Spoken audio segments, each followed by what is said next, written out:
My name is Claire Bennett. I'm 31 years old, a marketing specialist living in Chicago with my husband, Ryan, and our small, scruffy dog, Leo. On most mornings, my life is perfectly ordinary. I walk Leo around the block, sip a half-cold coffee as I scroll through client emails, and head into the office where I help nonprofits build brands that tell stories of hope. It's a life I've worked hard to build, a life that feels entirely mine.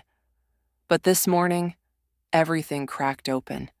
17 missed calls, all from an unfamiliar number with a Fairwood area code, the town I left behind almost 20 years ago and swore I would never return to. My chest tightened the moment I saw it. 17 calls. The number hovered on my screen like a phantom I had tried so hard to forget. As if that wasn't enough, a single email sat unread in my inbox. Subject line in all caps, "Please call, urgent family matter." I stared at the screen, the coffee in my hand trembling slightly. I knew, even before I opened the email, I knew this was the past coming to collect me. It had been 18 years since I last heard their voices.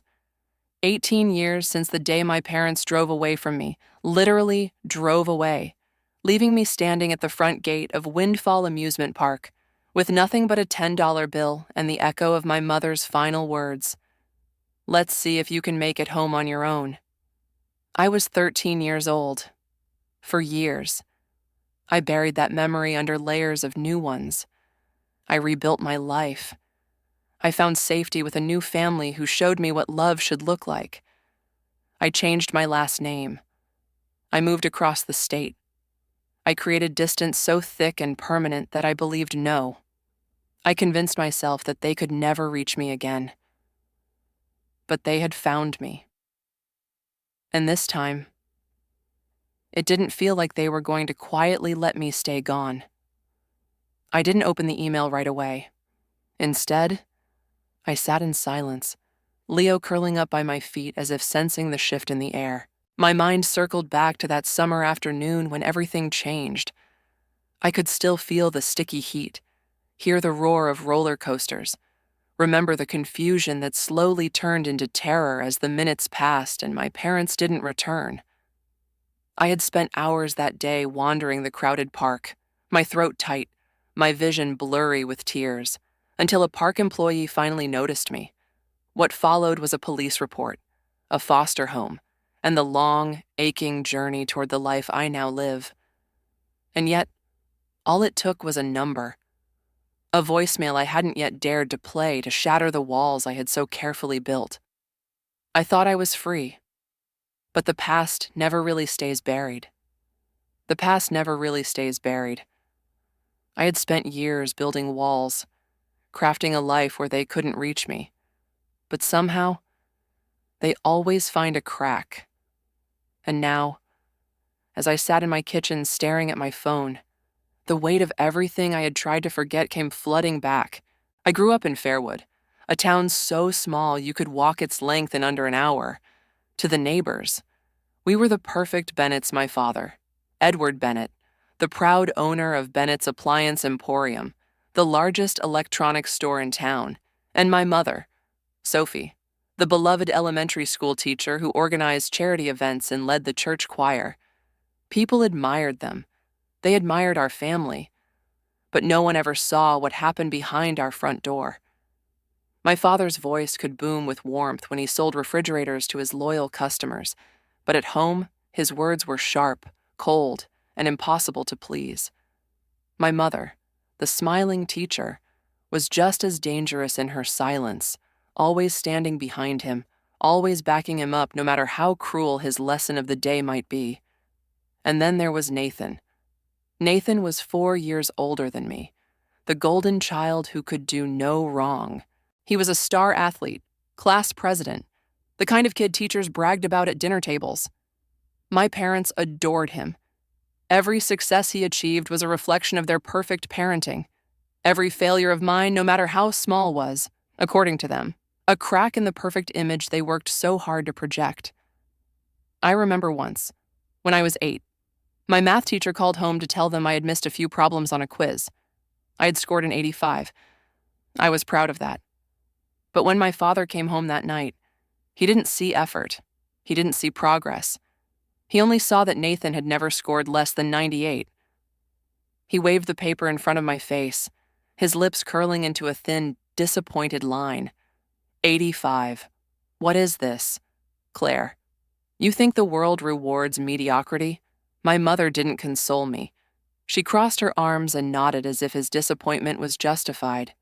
We're not raising average children, she said quietly. And that's when the lessons began. They didn't believe in punishment. They called it practical education. When I was 9, they left me alone outside the grocery store in the middle of winter after I forgot to bring my coat.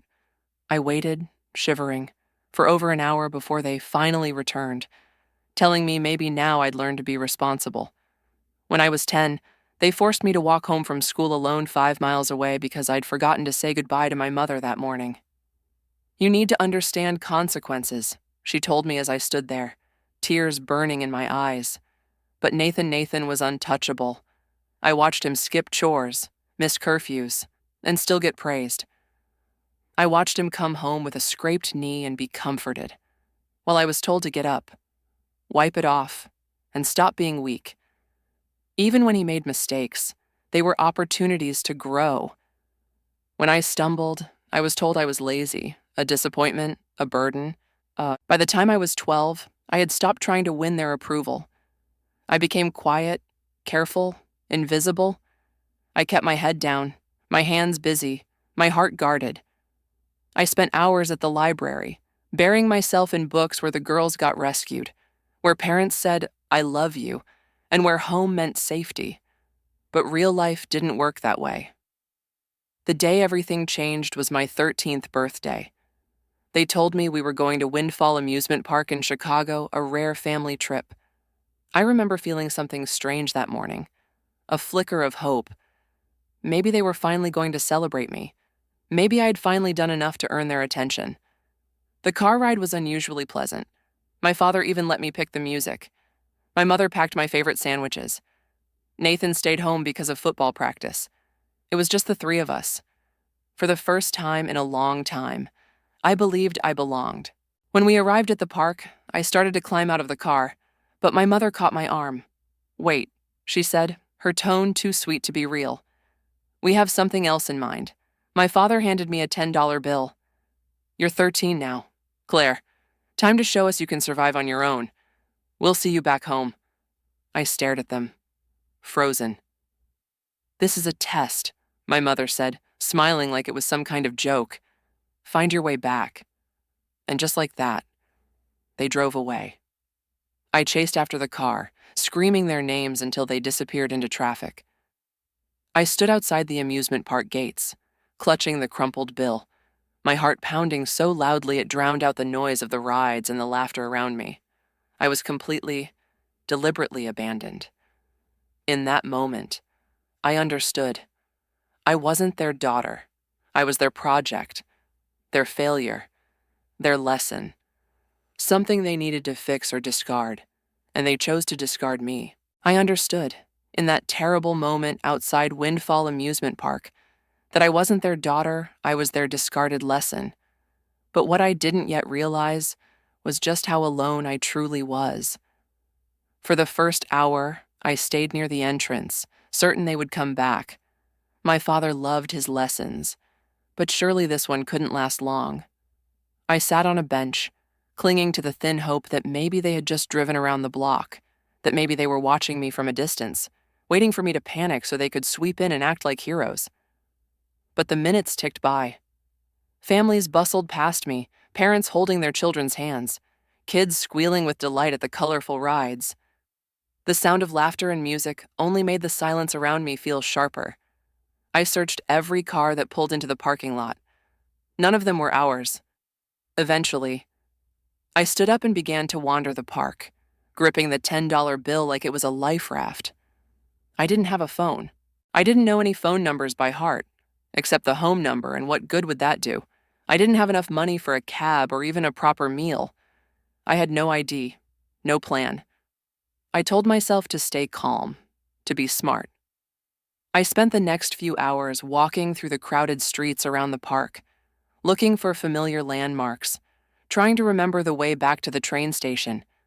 But the city was too big, and I was too small. Fear crept in slowly, like cold water rising around my ankles. I tried asking a street vendor for directions, but I couldn't make my voice work. I sat under a tree, watching the sun sink lower and lower, feeling the panic grip my chest until I could barely breathe. That's when she found me. A woman wearing a security uniform, with gray streaks in her tightly braided hair and tired but kind eyes, knelt down in front of me. "Sweetheart, are you lost?" she asked, her voice steady but warm. Her name tag read, Rosa. I shook my head automatically. My parents had drilled into me that asking strangers for help was dangerous, that the police would take kids away if they caused trouble. But Rosa didn't move. She sat beside me, not pressing, just waiting. Finally, in a voice that didn't even sound like my own, I whispered, "They left me." Her brow furrowed. "Where are your parents now?" I swallowed hard. "They said to find my own way home." Rosa's face hardened, not in anger at me, but something else, something sharp. She gently took my hand and led me to her office near the park's security station. She gave me a bottle of water and sat beside me while I haltingly told her everything how they drove away. The $10, the things they always said to me at home. I told her about the lessons and how I was supposed to prove I could survive. Rosa called the police. Within an hour. I was sitting in a quiet, fluorescent-lit room in a nearby precinct. The officers were kind but serious, asking questions I didn't know how to answer. Did they often leave you alone? Were you scared to go home? Did they ever hit you? I didn't know how to tell them that. No, they didn't hit me. That would have almost made more sense to me. They just left me. Again and again. They made me feel like I wasn't worth staying for. When the officers reached my parents by phone, I thought maybe they would panic, apologize, say they had made a mistake and come rushing back. But they didn't. The officer speaking on the phone stiffened, his face tightening in disbelief. He slowly hung up, then looked at me with something like pity. "They said this was intentional. They wanted you to figure it out on your own." "They're teaching me independence," I whispered, not sure if I was explaining or just echoing what I'd always been told. That night, I was placed in emergency foster care. The family was nice enough, a quiet couple named the Thompsons, who gave me a room with clean sheets and offered me grilled cheese sandwiches I couldn't bring myself to eat. I sat on the edge of the bed, listening to the silence, realizing that no one would be coming to take me home. The days that followed blurred together. Social workers, court appointments, endless questions. When the Bennett family was told they needed to attend parental counseling in order to regain custody, they refused. They told the court that they had done nothing wrong, that I was soft and needed tough love. They walked away from me a second time, this time legally. I should have felt devastated, but mostly, I just felt numb. Then came the Petersons, Ellen and Marcus Peterson. They didn't try to overwhelm me with kindness. They just offered stability, patience, small, quiet things, a warm dinner, a knock on the door before entering my room, a gentle, "Take your time," whenever I froze. Slowly, I began to breathe again. I didn't know it then, but they would become my real family.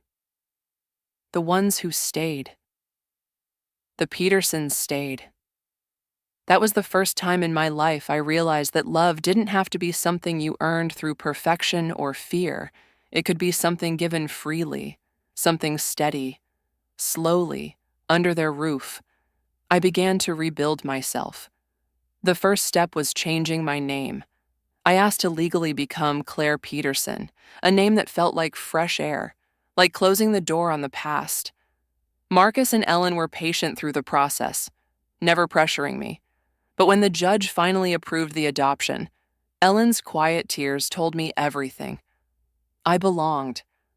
not because I was useful or impressive, but simply because I was me. Life with the Petersons wasn't some instant fairy tale. I was still guarded, still waiting for the catch that never came. I was used to walking on eggshells, used to the panic of disappointing someone, but they never raised their voices, never weaponized my mistakes. They just kept showing up, over and over, until I began to trust that they weren't going to disappear. I found my refuge in art. Drawing had always been my silent escape, but now it became my language. I filled sketchbooks with messy lines, chaotic colors, layers upon layers of unfinished stories that felt like me. Marcus, who worked as a community college professor, encouraged me to explore design beyond the page. He introduced me to digital tools, to branding, to the power of visual storytelling. He saw something in me before I did. High school was complicated. I was quiet, distant, the girl who never raised her hand, who flinched when lockers slammed too hard. Friendships didn't come easily, but I eventually met Ellie in sophomore year, a bright, fiercely loyal girl with a laugh that cracked me open. Ellie didn't ask for explanations. She accepted my silences, understood when I pulled away, but always stayed close enough to remind me I wasn't alone. She was the first person outside my family who I let see me fully every fracture, every scar. She called me out when I tried to shrink myself, pushed me when I doubted I belonged anywhere. When I hesitated about applying to college, she practically dragged me through the application process, sitting beside me late into the night while I wrote and rewrote my essays. With Ellie's insistence and Marcus's quiet belief, I applied to a marketing program that focused on social impact. I wanted to tell stories that mattered, stories that could protect kids like me. I didn't just want to sell products, I wanted to build brands that would change lives. University was terrifying at first. I kept waiting for someone to figure out I didn't belong there, that I was just the abandoned kid from Fairwood. But slowly, it became the place where I grew. Ellie introduced me to Ryan during our junior year. He was nothing like the boys I usually avoided. He was soft-spoken, patient, someone who asked questions but never pushed too hard. We met over coffee, a study group that turned into long, meandering conversations about music and street photography. I told him pieces of my story in fragments, testing the water, expecting him to pull away. But Ryan didn't run. He listened. He sat with the silences. He never once tried to fix me. There were moments when I froze when he would reach for my hand, and my body would instinctively recoil. Each time, he simply nodded, waiting until I was ready. There was no timeline, no expectations. After graduation, I found a job at a branding firm that specialized in nonprofit organizations. It was a good job, but it wasn't mine. I wanted more. I wanted to build something that spoke directly to the girl I had once been, the girl sitting alone outside an amusement park, convinced she wasn't worth finding. So, I started my own agency. I called it Haven Collective, a quiet nod to the life I had built and the safe space I had finally found. I focused on helping charities, shelters, and community programs that supported children in crisis. I wanted my work to amplify their stories, to give their missions the visibility they deserved. Ryan supported me completely, through the long nights and the terrifying early months when the business felt like it could collapse at any moment. He believed in me, sometimes more than I believed in myself. His steady presence, his simple rituals bringing me tea, walking Leo together at sunset, reminding me to rest became the foundation of the life we built. I finally had something that felt solid. A home. A family. Not the one I was born into, but the one I chose and who chose me in return. For a long time, I thought that was the end of the story. But the past has a way of knocking when you least expect it. And sometimes, the door swings open whether you're ready or not. I thought I had reached the end of the story. I had my life, my family, my work. I had carved out a quiet, safe corner in the world where the Bennetts couldn't touch me. But the past isn't polite. It doesn't knock gently. It breaks down the door. The first message came from Nathan. It arrived late on a Wednesday evening, just as Ryan and I were cleaning up after dinner. My phone buzzed across the countertop, lighting up with a number I didn't recognize. I ignored it. A few minutes later, a text appeared. "Claire, this is Nathan. Dad's in the hospital. Massive heart attack. It's serious. I thought you should know." The words sat there like a fist pressed against my chest. My thumb hovered over the screen as if I could erase them simply by refusing to answer. But the next buzz came almost immediately. Another text. "Mom's falling apart. I know it's been years. I don't expect anything. Just thought you'd want to know." I dropped the phone like it had burned me. Ryan's voice floated in from the living room, asking if everything was okay. I couldn't speak. I couldn't move. My lungs forgot how to work. My past had found me. The next few hours unfolded in a fog. More calls from unknown numbers. Emails flooding my inbox. Even a direct message on my long-abandoned Facebook account. "Sophie Bennett, please call. It's urgent. We need to talk." I hadn't seen their names in nearly 2 decades, and now they were everywhere. I spiraled. The panic attack hit with brutal force, sharper than anything I had experienced in years. My hands trembled violently, my vision blurred. Ryan sat with me on the kitchen floor as I struggled to breathe, his steady voice pulling me back, reminding me I was safe. I wasn't that girl abandoned outside the amusement park. I wasn't powerless. But in that moment, I felt like I was. The next morning, I called Dr. Olivia Monroe, my therapist from the years when I was first placed with the Petersons. She had seen me through the nightmares, the trust issues, the walls I had built around myself like armor. I hadn't spoken to her in years. But when I explained the situation, she made time to see me the same day.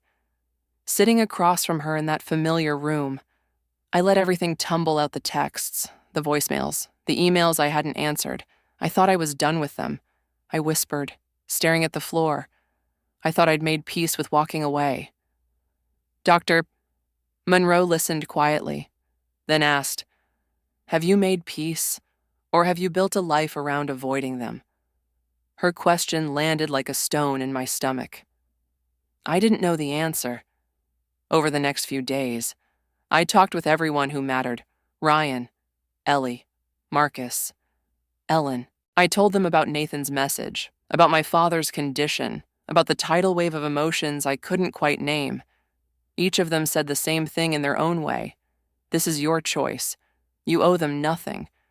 But I realized I did owe something to myself. I couldn't make decisions based on fear anymore. I couldn't let them dictate what I ran from. So, I texted Nathan, "I'm willing to talk, but only with you. I'm not ready to see Mom. And I want someone with me. That's non-negotiable." His reply came within minutes. "Of course, whatever you need. We can meet wherever you feel comfortable." We agreed to meet at a quiet coffee shop halfway between us, a neutral place where the ghosts would feel smaller. When I arrived, Nathan was already there, sitting at a table near the window, nervously spinning his wedding ring around his finger. I barely recognized him. The boy I remembered had been tall, strong, untouchable. The man in front of me looked smaller, worn down by years I hadn't seen. When he stood to greet me, I simply nodded and sat down. I couldn't find the words for hello.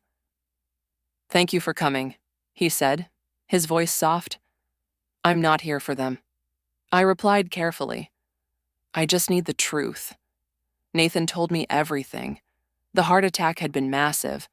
My father was stable but critical, scheduled for bypass surgery within days. My mother was barely coping, swinging between frantic worry and silence. "They've been asking about you," Nathan said. "They've been asking for a long time. They keep a photo of you, your school picture from before you left, on the mantle." I felt something cold settle in my chest. "They told people you went away for school, that you cut off contact without warning. They left out the part where they abandoned you. He didn't try to defend them. He just told me what was." "And you?" I asked. What did you believe his shoulders sagged? For years. I believed them. It was easier than facing what they did. I let them tell their version of the story. His honesty stung, but it was real. I have a daughter now, Nathan added quietly. She's 12, the same age you were.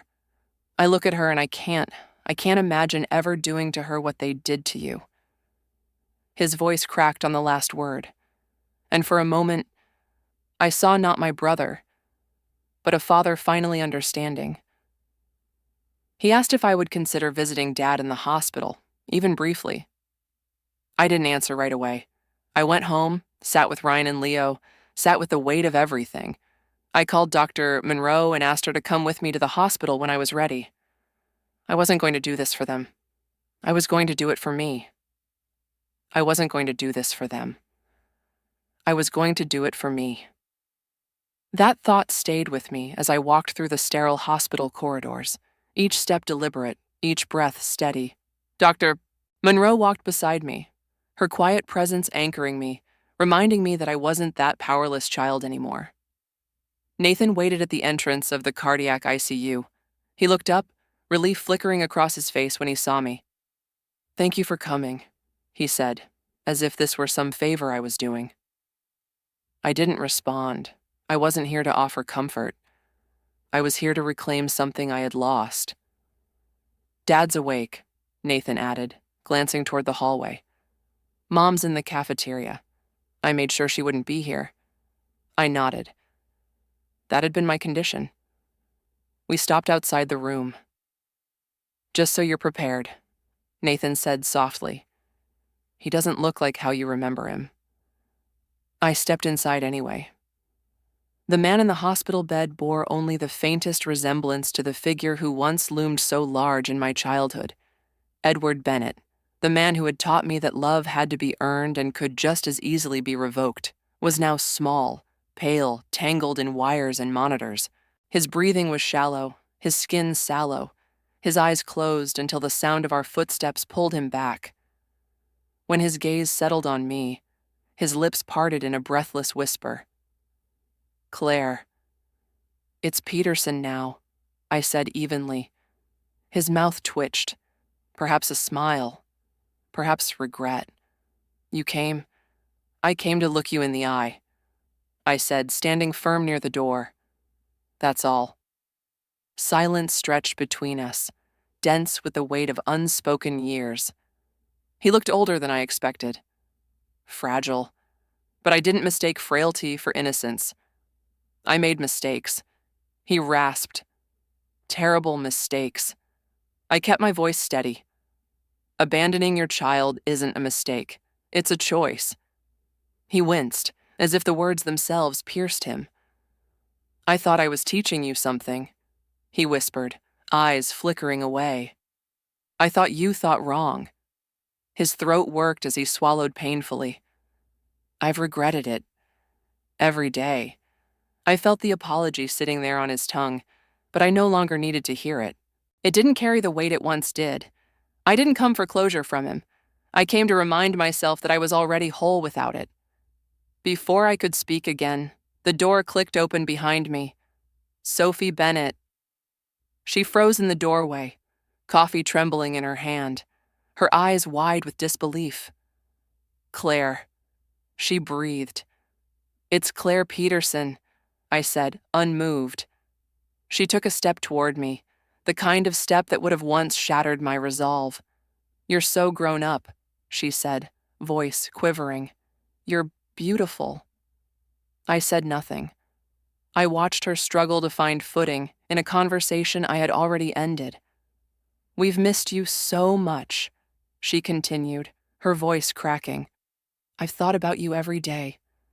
I tilted my head slightly. "You missed me. You left me." Her eyes brimmed with tears. "We didn't know how else to raise you. You thought," I interrupted calmly, "that I was disposable." No, she shook her head, desperate now. "We didn't know how to love you properly. That's not an excuse. People learn, people try. You didn't." Edward shifted weakly in the bed. We failed you. Completely. It was the closest either of them would ever come to accountability. But their remorse no longer belonged to me. It was their burden to carry. I didn't come for forgiveness, I said. I came to say this: I'm not your daughter. I'm not the child you left behind. I have a family, a real family. I have a home. I have a life you'll never be a part of. Sophie's tears spilled over as she reached out. But I took a step back, creating the distance I had fought so long to find. I have forgiven myself, I told her quietly. But I don't forgive you. Her hand dropped to her side. Empty. I wish you well, I said, my voice steady. Final. But I am done. I turned and walked out, not waiting for a reply, not looking back. Nathan caught up with me in the hallway, his face clouded with sadness. But he didn't try to convince me otherwise. He simply nodded, understanding. Dr. Monroe and I left the hospital in silence. Outside, the late afternoon sun cast long shadows across the pavement. I paused for a moment, breathing in the crisp air, feeling the weight I had carried for so long finally loosen around me. You did what you needed to do, Dr. Monroe said softly. I nodded. Yes, I did. We reached the parking lot, and I opened the car door, the simple click of the handle echoing louder than it should have. That was the sound of a chapter closing. I have spent years searching for something I thought I had to earn approval, belonging, the right to take up space. But what I've come to understand is this: my worth has never been tethered to their acceptance. My value has never belonged to their hands. Some things cannot be taken from you, not by cruelty, not by abandonment, not even by time. Dignity is not something another person gets to grant or remove. It lives within you, quiet, steady, unshakable. And now, I no longer need to prove that to anyone, not to them, not to the world, not even to myself. I step forward, into the sun, and the door closes behind me.